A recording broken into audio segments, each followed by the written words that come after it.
The Leaper necromorph is a highly mutated organism, but still retains some characteristics of the previous human. Let's jump into the biology, physical characteristics, and morphology of the quickest standard necromorph from Dead Space 1, 2, and 3. Leapers have appeared in every Dead Space game, and for good reason. The sound they make will give you nightmares, that being by itself.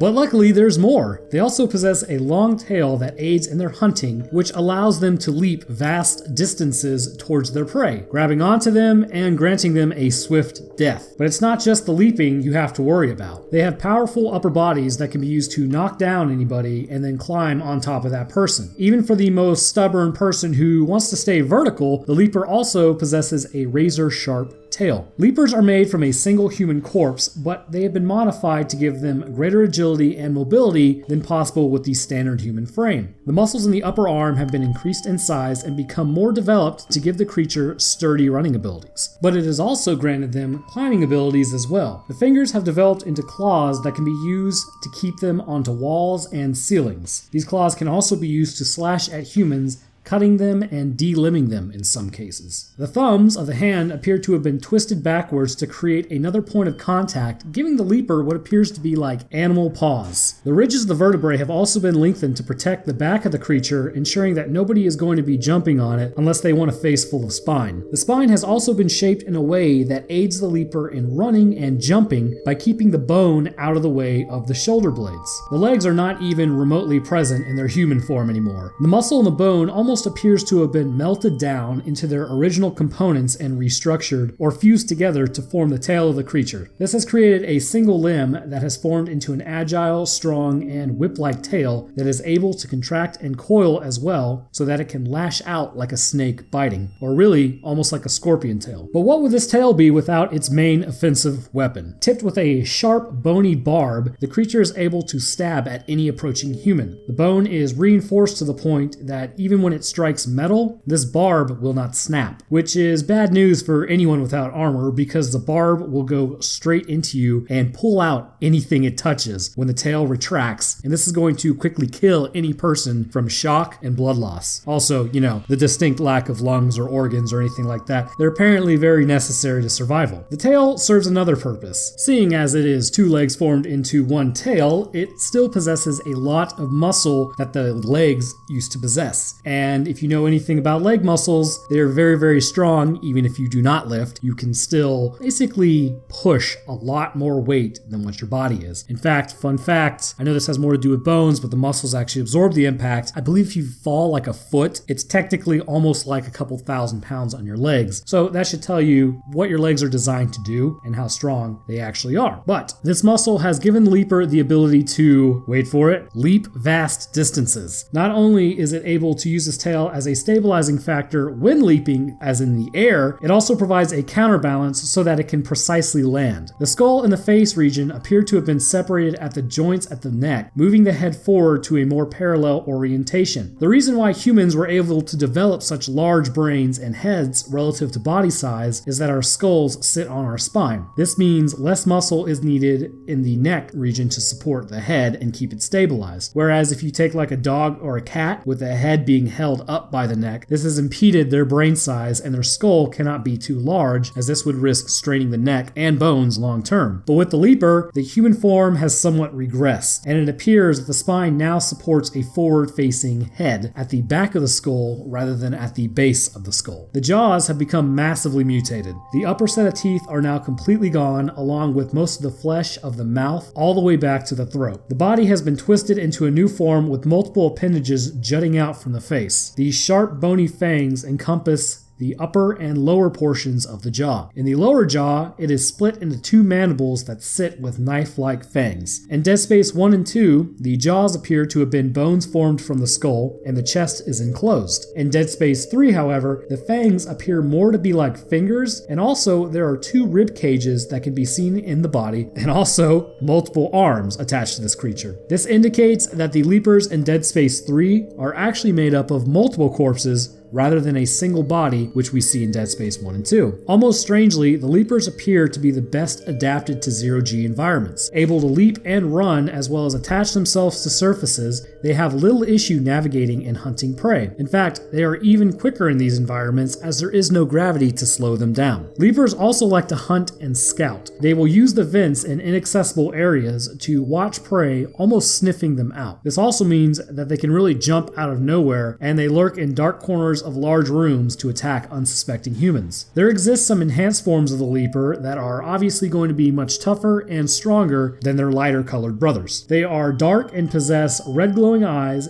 taking many more shots to bring down. The only way to really stop a Leaper is to, just like with the slashers, sever the limbs. The shoulders are the weak points for the Leaper, and dismembering the head does absolutely nothing. It seems like apart from tearing off your head, the Leaper head is pretty much vestigial. You can shoot off its face, head, whatever, and it will still be able to track you without much issue, which is very interesting. If you shoot one arm off, it will cause a Leaper to crawl to you with one arm, and it's still able to use its tail at this point to leap towards you, so try not to get too close. Shooting the other arm will kill it, as it has run out of options of locomotion. And then there's always my personal favorite. Run up to it and just start curb stomping it repeatedly into submission to show the Brethren Moons that mama didn't raise no bitch. If you do decide to do the Roanoke approved method of killing, at higher difficulties, they will just knock you down. And once they do, one of two things will happen. The first one is you win. You will be able to knock the Leaper off, which at this point it will attempt to crawl away, but sorry bro, we aren't done yet. Isaac will grab the tail, pulling it back, and then stomping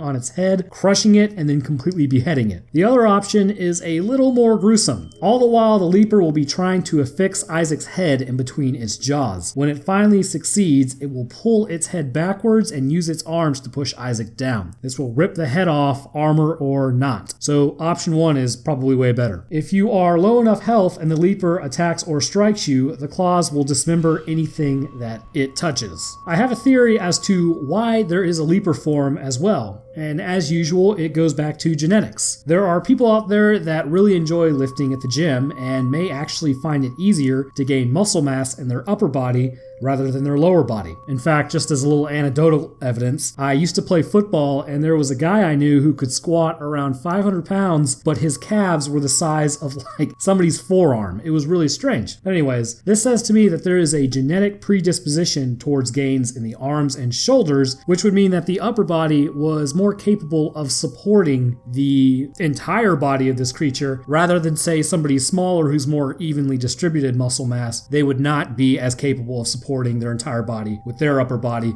so they become slashers. So what this really says is this is why this creature is able to use its arms to run, which frees up the legs, which become the scorpion tail that we see in the Leaper. So now let's leap into this outro. I appreciate you guys watching my morphological breakdown of the Leaper necromorph. If you did enjoy it, don't forget to leave a like and subscribe. I finally figured out what likes are for. Apparently it gets your videos seen, so that's pretty cool. Also, did you know that I'm going to shamelessly drop my Patreon now? Honestly, if you want to donate or whatever, cool. If not, I'm still going to post these anyways because I definitely enjoy posting videos. Also, I have been getting a lot of requests to do Warhammer lore, but I've never really played it. I did talk to one guy in the comments, and I will have to go back and find that comment because I'm not really sure how many comments ago it was. But if you have like a suggestion as what to play in Warhammer, I've never played it, don't know anything about the lore, and I really want to, if I'm going to make videos on it, I want to know what's going on in it. I don't want to be like, oh, well, I'm just going to go on Wikipedia, because that'd be kind of lame. Anyways, that about does it for me, guys. So I will see y'all in the next one.